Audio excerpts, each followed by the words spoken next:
Hello guys, welcome back to education IQ। I hope आप सब अच्छे होंगे। तो डेली का हम लोग जो द हिंदू न्यूज़पेपर पढ़ते हैं, जिसमें 8 से 10 मिनट के अंदर अंदर मैं आपको पूरा द हिंदू न्यूज़पेपर पढ़ाता हूँ। कोई भी इंपॉर्टेंट न्यूज़ हो आपके एग्ज़ाम के related, latest current affairs related या फिर आपके खुद के नॉलेज के लिए, उसको हम लोग एक छोटे से वीडियो में 8 से 10 मिनट का लगभग वीडियो होता है, उसमें मैं आपके लिए कवर करता हूँ। एक स्टोरी टाइप, एक समरी टाइप हर एक आर्टिकल की जो भी इंपॉर्टेंट रहेगा आपके एग्ज़ाम के लिए, उसके लिए मैं आपको कवर करवाता हूँ। उसके साथ साथ क्या होता है, आपकी जो है ना नॉलेज जो है डे टू डे में क्या चल रहा है, पूरे वर्ल्ड में क्या चल रहा है, वो भी जो है धीरे धीरे इंप्रूव हो जाएगी। और टाइम वेस्ट भी नहीं होगा क्योंकि छोटा सा वीडियो होगा, इंपॉर्टेंट आर्टिकल मैंने जो है वो हाईलाइट किए होंगे। तो रेगुलरली मेरे सेशंस देखो, लेक्चर्स देखो। डेली मंडे टू सैटरडे शाम को 7 बजे मेरा वीडियो आएगा। जैसे ही मेरा वीडियो अपलोड होगा तुरंत मैं टेलीग्राम पे उसका लिंक दे दूंगा, तो टेलीग्राम को आप लोग ज्वाइन कर लेना। टेलीग्राम का जो लिंक है वो आपको कमेंट बॉक्स में मिल जाएगा, जो मेरा फर्स्ट कमेंट होगा। तो रेगुलरली इन सेशंस को देखो, आपका नॉलेज बढ़ेगा और आपके जो करंट अफेयर्स हैं वो भी साथ साथ में कवर हो जाएंगे। और किस तरह से न्यूज़पेपर को पढ़ना है वो भी आपको समझ में आएगा। तो स्टार्ट करते हैं आज का द हिंदू न्यूज़पेपर। मेरा नाम है अभिलाष। तो फर्स्ट न्यूज़ क्या है? Rituals done, PM calls it A historic day. तो कल आपको पता है 22 जनवरी 2024। इस डेट को याद रखना काफ़ी इंपॉर्टेंट है क्योंकि राम मंदिर का जो है कंसिक्रेशन हुआ है, मतलब इसका अभिषेक हुआ है, उद्घाटन हुआ है और प्राइम मिनिस्टर मोदी जी ने जो है इसका उद्घाटन किया है। तो इसको एक हिस्टोरिक डे बनाया जा रहा है। लगभग 8,000 गेस्ट को बुलाया गया था और प्राइम मिनिस्टर ने जो है जुडिशरी को भी थैंक्स बोला कि आपने जो है डिग्निटी बनाई रखी लॉ और जस्टिस की। तो राम मंदिर के बारे में हम लोग आगे एक आर्टिकल आएगा उसके बारे में पढ़ेंगे, इसमें कौन सा डिज़ाइन यूज़ हुआ है, किस चीज़ का ये बना हुआ है, ताकि जो भी एग्ज़ाम में क्वेश्चन आएंगे अपोजिट आने वाले एग्ज़ाम में वो भी आपके कवर हो जाएंगे। बाकी एक और इसमें इंपॉर्टेंट आर्टिकल है, Chinese vessel in Indian Ocean now heading to Maldives. तो आपको पता है इंडिया और मालदीव्स का जो रिलेशन है उसमें बहुत कन्फ्लिक्ट चल रहा है थोड़े टाइम से। जब से जो है वहाँ के प्रेसिडेंट जो है वो मिज़ू बने हैं, तब से जो है ना एक कन्फ्लिक्ट टाइप जो है वो बना हुआ है। तो इससे बहुत ज़्यादा प्रॉब्लम्स हो रही हैं।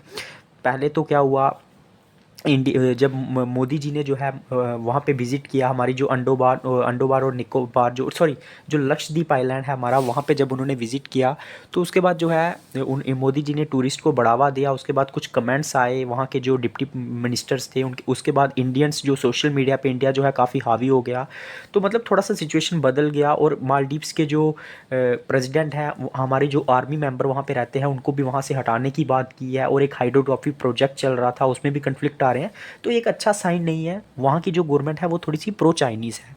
तो चाइनीज़ वेसल जो है इंडियन ओशन में देखे गए, ये भी एक न्यूज़ है जो कि मालदीव्स की तरफ जा रहे थे, जो कि एक सही न्यूज़ जो है इंडिया के लिए नहीं है। अगर इंडिया और हम लोग मालदीव्स के रिलेशन की बात करेंगे, इसमें और कुछ भी ज़्यादा इंपॉर्टेंट नहीं है, बस यही एक न्यूज़ है। और इसके लिए मैंने आपको मालदीव्स और इंडिया के जो रिलेशन है, जो कन्फ्लिक्ट चल रहा है, वो भी मैंने आपको बता दिया। नेक्स्ट न्यूज़, एक मैं न्यूज़ आपके लिए कवर करवाना चाहता हूँ। रिपब्लिक डे आने वाला है, तो उसके लिए जो है काफ़ी सिक्योरिटी जो है वो टाइट की गई है। तो यहाँ पे मैं आपको 2-3 चीज़ें जो है वो बताना चाहूँगा कि ये जो ये कहाँ से स्टार्ट होती है जो परेड है ना, वो मतलब एक थोड़ा सा इंपॉर्टेंट है एक जनरल नॉलेज के लिए। तो ये जो है कर्तव्य पथ जिसको बोला जाता है, विजय चौक से ये स्टार्ट होती है, कर्तव्य पथ को पास करती है, इंडिया गेट सी को पास करती है और बाकी जो सेंट्रल दिल्ली के जो है पार्ट हैं, और फिर ये रेड फोर्ट में जाके जो है वो ख़त्म हो जाती है, जो कि लाल किला है। तो आपको याद रखना है कर्तव्य पथ पे ये जो लोग जो है वो मार्च करते हैं। Next, Congress ruled Himachal Pradesh celebrates Ram temple consecration. तो कांग्रेस का रूल अभी हिमाचल प्रदेश में चल रहा है, तो उन्होंने भी सेलिब्रेट किया राम टेम्पल का जो कॉन्सिक्रेशन था। तो एक अच्छी बात है क्योंकि अपोजिशन पार्टी भी इस चीज़ को सेलिब्रेट कर रही है। वहाँ के सीएम आपको याद रखना है, इनका नाम है सुखू। तो इन्होंने भी जो है ओबिसेंस मतलब इन्होंने भी श्रद्धा दिखाई राम टेम्पल को लेके। तो इन्होंने जो वहाँ का जाकू टेम्पल है, ये कहाँ पे है? हिमाचल प्रदेश के अंदर है। इसमें आपको क्या चीज़ें याद रखनी है? हिमाचल ये याद नहीं रखना है कि कांग्रेस ने सेलिब्रेट किया राम मंदिर का, ये रिपीटेडली चीज़ें होंगी। सीएम कौन है?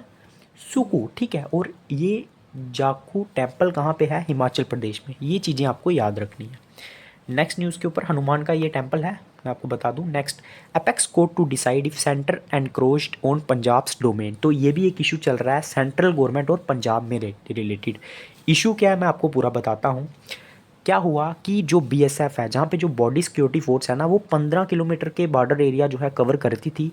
सेंट्रल गवर्नमेंट ने उसको बढ़ा के 50 किलोमीटर तक कर दिया। तो उसके बाद जो है पंजाब की गवर्नमेंट है उसको प्रॉब्लम होने लगी कि ये जो है दिल्ली पुलिस का राइट है, मतलब जो पुलिस है वो स्टेट सब्जेक्ट में आती है, तो बीएसएफ जो है वो ज़्यादा एरिया कवर कर रही है, जिससे हमारा जो एरिया है कवरिंग का वो कम हो रहा है। तो इस चीज़ को चैलेंज किया है। तो अभी सुप्रीम कोर्ट जो है वो इस चीज़ को लेके डिसाइड करेगी।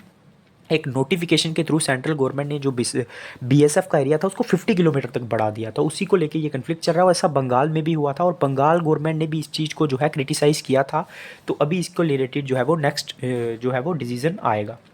नेक्स्ट न्यूज़ के ऊपर हम लोग चलेंगे जो भी इंपॉर्टेंट होगी आपके एग्जाम के लिए। आर्टिकल के बारे में बताऊंगा। One nation one election is against federalism. Federalism मतलब इंडिया क्या है, एक यूनियन ऑफ स्टेट्स है।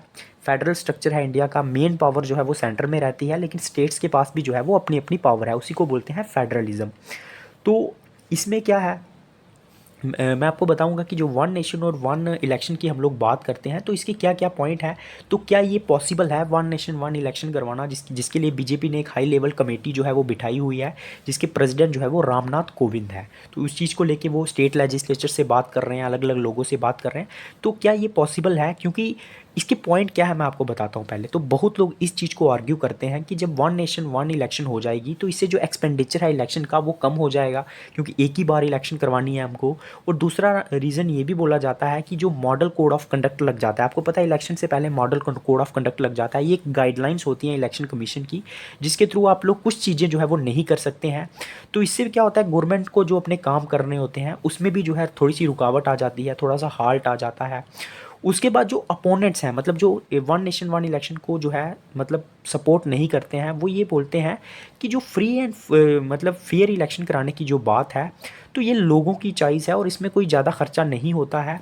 ऐसा भी टाइम होता है कि कई बार गवर्नमेंट जो है अपनी फुल टर्म नहीं कर पाती है, तो हमें 2 बार जो है वो इलेक्शन करवानी पड़ती है। तो इसमें हम लोग ये नहीं बोल सकते कि ज़्यादा पैसा खर्च होगा या नहीं। तो ये इनका कहना है। अब एक मैं आपको एक केस स्टडी बताऊँगा। Bommai versus union of India 1994 को एक केस हुआ था, जिसमें सुप्रीम कोर्ट ने डिसाइड किया था कि स्टेट के पास अपना कॉन्स्टिट्यूशनल एग्जिस्टेंस है इंडिविजुअल, और वो इंपॉर्टेंट रोल प्ले करती हैं पॉलिटिकल, एजुकेशन और कल्चर लाइफ ऑफ लोगों के लिए। तो ये उसके बाद जो है सेंट्रल के लिए भी यही रूल है। सेंट्रल भी एक इंडिपेंडेंट बॉडी है और अपना रोल जो है वो प्ले करती है। तो इस केस में यही बोला गया था कि अगर जो है हम लोग जो है there for the introduction of common election process, अगर हम लोग कॉमन इलेक्शन प्रोसेस जो है अगर हम लोग मतलब लाएंगे तो उससे हमें अल्ट्रेशन करना पड़ेगा, चेंजेस करने पड़ेंगे। ठीक है, जो ड्यूरेशन है नंबर ऑफ़ लेजिस्लेचर्स की, क्योंकि आपको पता है ना अभी कुछ कुछ स्टेट्स जो हैं वो 2.5 साल उनका टेन्योर हुआ है, कुछ का 4 साल हुआ है। तो हमें टेन्योर जो होता है वो 5 साल का होता है, तो उनका टेन्योर ख़त्म करके हमें फिर वन नेशन वन इलेक्शन करवानी पड़ेगी। तो ये कॉन्स्टिट्यूशन के खिलाफ होगा। इस केस में कहा गया था बोमाई वर्सेस कौन सा केस था ये आपको याद रखना है, यूनियन ऑफ इंडिया 1994। तो ये चीज़ें जो हैं वो हुई हैं। तो इसी चीज़ के ऊपर जो है इसमें बात की गई है। पूरा आर्टिकल मैंने आपके लिए कवर करवा दिया है। नेक्स्ट न्यूज़ क्या है, हाँ, one equal access to benefits for all scheduled castes. तो इसके मैं आपको एक समरी बताऊंगा। यूनियन गवर्नमेंट ने एक हाई लेवल कमेटी बैठाई है सेक्रेटरीज़ की, इस चीज़ को इवेलुएट करने के लिए कि जो बैकवर्ड कम्युनिटीज़ हैं, लगभग 1200 शेड्यूल कास्टिस है इंडिया में, क्या सबको जो है बेनिफिट्स मिलते हैं, जो गवर्नमेंट स्कीम्स रहती हैं उसके प्रॉपर बेनिफिट मिल रहे हैं। जो मेडिगा कम्युनिटी है ये तेलंगाना की है। ये इसमें 50% जो है वो शेड्यूल पॉपुलेशन आती है तेलंगाना की। और ये जो मेडिका कम्युनिटी रही है ना, इसकी बहुत सालों से जो है वो मांग रही है कि जो ऊंची कम्युनिटीज़ हैं शेड्यूल कास्टिस में वो ज़्यादा बेनिफिट ले जाती हैं और इनको जो है बेनिफिट कम मिलते हैं। तो इनको जो है एक सब कैटेगराइज किया जाए शेड्यूल कास्टिस के अंदर। तो ये लड़ाई काफ़ी समय से चल रही है। तो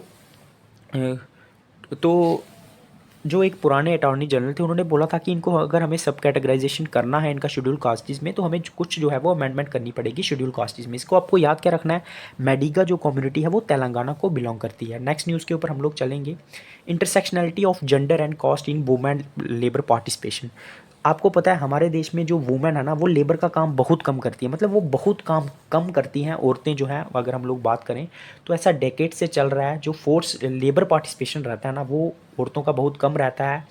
तो इसमें जो है जेंडर बायस भी आ जाता है, कास्ट डिस्क्रिमिनेशन भी आ जाता है।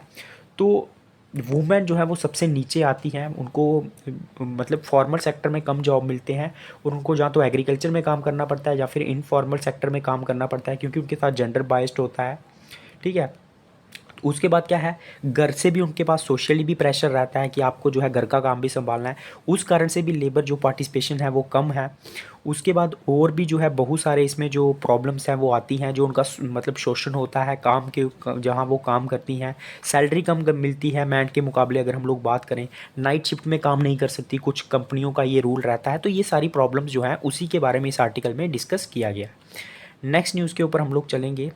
विद नो आयरन और steel Ayodhya temple is study in sandstone. तो सैंडस्टोन का मतलब जो रेत के जो छोटे छोटे मतलब स्टोन रहते हैं उसका ये बना हुआ है। इसमें ना तो आयरन का यूज़ हुआ है ना स्टील का यूज़ हुआ है राम टेम्पल में। इसके बारे में मैं आपको और भी बताऊंगा। सैंडस्टोन से तो ये बना ही हुआ है।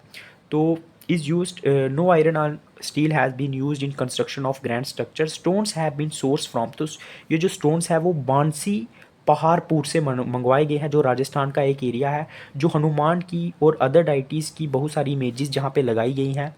नागारा स्टाइल, नागारा स्टाइल आपको याद रखना है। इस जो टेम्पल कॉम्प्लेक्स है ना, इसका जो स्टाइल है वो ट्रेडिशनल नागारा स्टाइल है। 380 फीट लगभग इसकी जो है लॉन्ग है, ये ईस्ट टू वेस्ट। ठीक है, ये भी आपको याद रखना है। इसमें और कुछ इंपॉर्टेंट जो है आपके लिए नहीं है, नागारा स्टाइल आपको याद रखना है और सैंडस्टोन का इसमें इस्तेमाल जो है वो किया गया है। नेक्स्ट न्यूज़ के ऊपर हम लोग चलेंगे। ईरान और पाकिस्तान में आपको पता है पहले ईरान ने स्ट्राइक की पाकिस्तान के ऊपर, फिर पाकिस्तान ने ईरान के ऊपर स्ट्राइक की और उसके बाद इनके जो राजदूत थे अलग अलग दोनों कंट्रीज़ के, वो भी वापस आ गए थे अपनी अपनी कंट्री में। लेकिन अब दोनों कंट्रीज़ के बीच में जो है वो समझौता हो गया है और सिचुएशन जो है वो नॉर्मल हो गई है। बाकी ये स्पोर्ट्स की न्यूज़ है, पूरा न्यूज़पेपर मैंने आपके लिए कवर कर दिया है। वीडियो अच्छा लगा होगा लाइक करना, सब्सक्राइब करना और ज़्यादा से ज़्यादा शेयर करना। अपना फीडबैक देना कमेंट बॉक्स में, समझ में आता है कि नहीं आता है। जय हिंद।